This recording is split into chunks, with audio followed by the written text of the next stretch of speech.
मणिपुर में CRPF camp के अंदर हुई फायरिंग में शहीद हुए पूर्वी चंपारण के जवान रवि रंजन का पार्थिव शरीर रविवार को उनके पैतृक गांव पहुंचा। पहाड़पुर प्रखंड के पूर्वी सिसवा में स्थित उनके घर पर अंतिम दर्शन के लिए बड़ी संख्या में लोगों की भीड़ जुटी।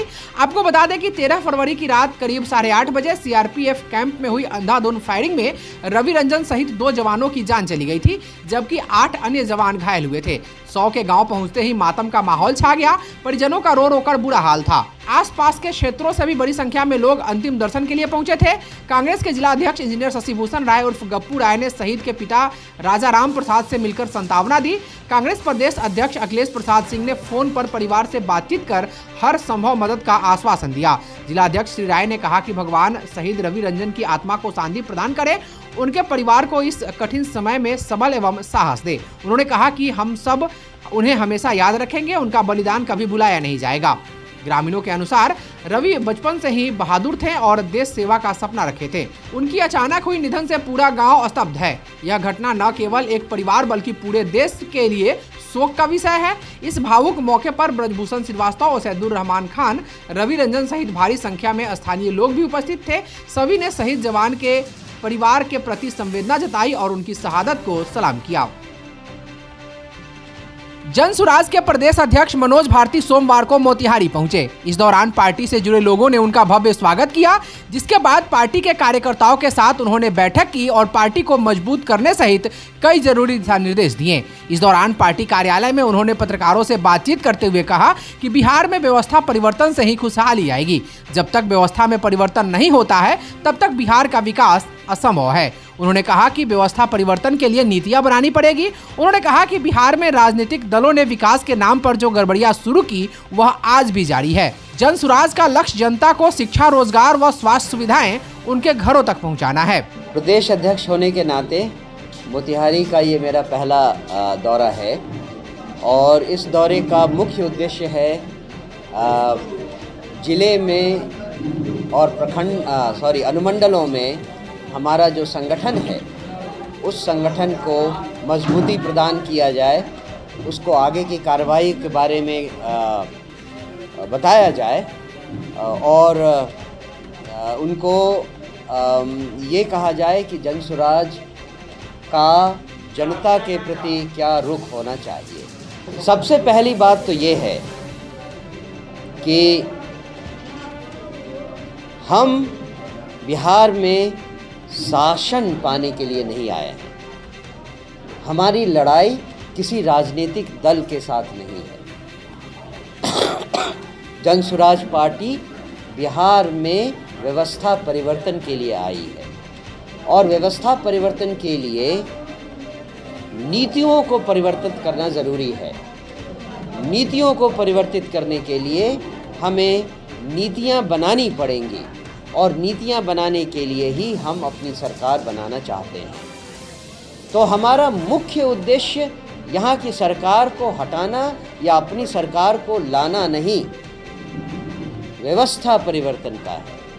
और इसके लिए जब तक जनता नहीं समझेगी कि उनको पिछले 40 सालों से कैसे धोखा दिया जाता रहा है या कैसे उनके साथ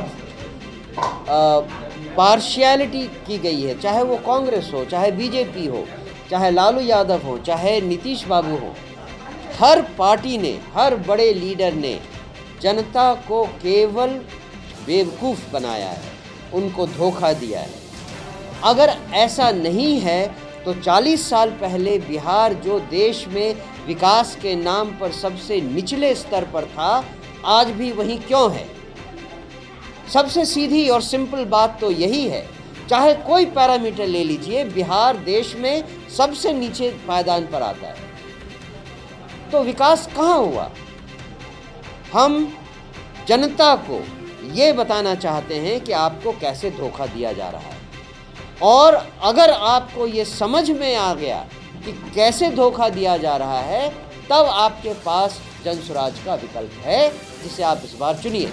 व्यवस्था परिवर्तन के लिए नीतियों को बदलना ज़रूरी है और नीतियों को बदलने के लिए, नई नीतियां लाने के लिए ही सरकार बनाने की ज़रूरत है। उस कारण से हम सरकार बनाएंगे, लेकिन सरकार बनाना हमारा पहला लक्ष्य नहीं है। हमारा लक्ष्य है जिस दिन हमारी सरकार बनेगी हम उस दिन कोई बहुत बड़ा जश्न नहीं मनाना चाहते। हम असली जश्न उस दिन मनाएंगे 2-3 साल बाद, जब हम किसी गांव वाले से मिले, किसी गांव में गए और वहां लोगों ने कहा कि सर हम दाखिल खारिज करने सरकारी दफ्तर गए थे, बड़े आराम से काम हो गया, किसी ने एक पैसा नहीं लिया। हम थाने गए थे एक रपट लिखाने के लिए, कोई प्रॉब्लम नहीं हुई, किसी ने परेशान नहीं किया, आसानी से रपट लिख गई। हम अपनी बीवी को लेकर अस्पताल गए थे, गांव के अस्पताल गए थे, सारी सुविधा वहाँ थी, डॉक्टर अच्छा था, बड़े आराम से इलाज हुआ। जिस दिन हम गांव में लोगों के मुंह से ये सुन लेंगे उस दिन हम जश्न मनाएंगे कि बिहार को बदलने के जिस रास्ते पर हम चले उसमें एक कदम हम आगे आए। उसके अलावा बहुत सारी लड़ाइयाँ लड़नी है, रोज़गार पैदा करने हैं, शिक्षा देना है, नदियों को व्यवस्थित करना है, एक से एक काम पड़े हैं, लेकिन व्यवस्था बदलना इसके केंद्र में। वहीं इस अवसर पर सुभाष सिंह कुशवाहा ने बताया कि जनसुराज जिले के किसानों की बेतिया राज से प्राप्त जमीन पर लगाई गई सरकारी रोक को हटाने के लिए कमर कस ली है। आगामी 10 मार्च को नगर के गांधी मैदान में आयोजित कार्यक्रम में सैकड़ों की संख्या में जनसुराजी और किसान शामिल होंगे। ब्रिटिश काल में चंपारण के किसानों को बेतिया राज से करीब 1 लाख एकड़ जमीन पट्टे के आधार पर, बंदोबस्ती के आधार पर कायम हुई, जिसकी जमाबंदी पूर्ववर्ती सरकार अंग्रेजों ने कर दिया था। आज़ाद भारत में श्री कृष्ण सिंह जब मुख्यमंत्री थे तो बुझारत कानून बना, करेक्शन खतियान के हिसाब से 56 में रजिस्टर 2 में दर्ज करके शांतिपूर्वक दखल कब्जा में किसान करते आए। अचानक बिहार सरकार ने पिछले साल के नवंबर के सत्र में ये कानून ला करके पारित कर दिया, जिससे चंपारण के 30 से 35 लाख किसान अपने जमाबंदी से वंचित हो गए, जिसका संघर्ष हम लोग चंपारण के सभी प्रखंडों में दौड़ा करके कर रहे थे।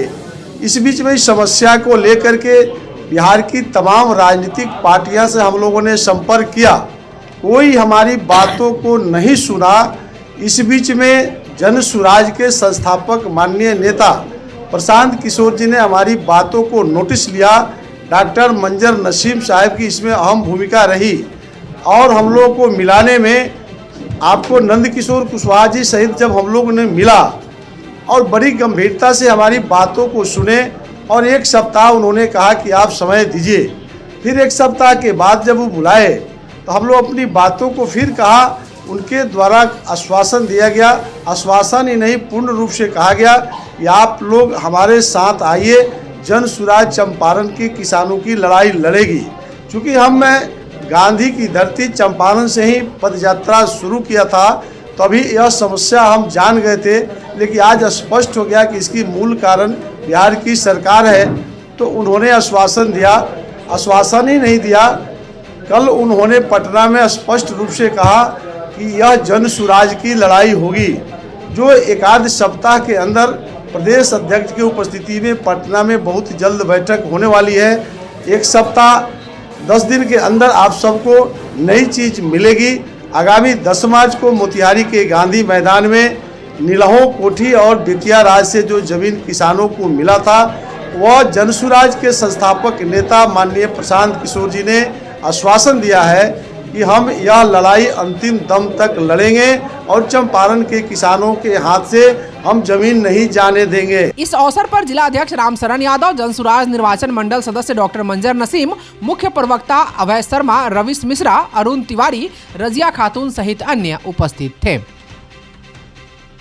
मोतिहारी के छतौनी स्थित स्पोर्ट्स क्लब स्टेडियम में सरदार अमृत सिंह विकी मेमोरियल ट्रॉफी के लिए खेली जा रही जिला फुटबॉल लीग मैच में आज एक मैच सीनियर डिवीजन में खेले गए, जिसमें टाउन क्लब आदापुर ने स्टूडेंट क्लब मेहसी को 1-0 से पराजित कर मैच जीत लिया। मध्यांतर तक दोनों टीम के खिलाड़ी गोल नहीं कर पाए, जिसके कारण मध्यांतर तक स्कोर 0-0 रहा। मध्यांतर के बाद खेल के 60वें मिनट पर आदापुर के goalkeeper jersey number 33 Jairam Chaudhary ने पेनल्टी किक के द्वारा एक गोल कर स्कोर में 1-0 की बढ़त दिलाई, जो अंत तक कायम रहा। खेल के 16वें मिनट में आदापुर के जर्सी नंबर 12 अनीसुर रहमान एवं 25वें मिनट पे तबरेज आलम और 53वें मिनट पे मेहसी के जर्सी नंबर 4 मोहम्मद नेहाल को गलत खेलने के कारण रेफरी विशाल कुमार के द्वारा पीला कार्ड दिखाया गया। आज बेस्ट 22 टाउन क्लब आदापुर के goalkeeper jersey number 33 Jairam Chaudhary को प्रोफेसर राकेश कुमार उर्फ मुनि जी के द्वारा दिया गया।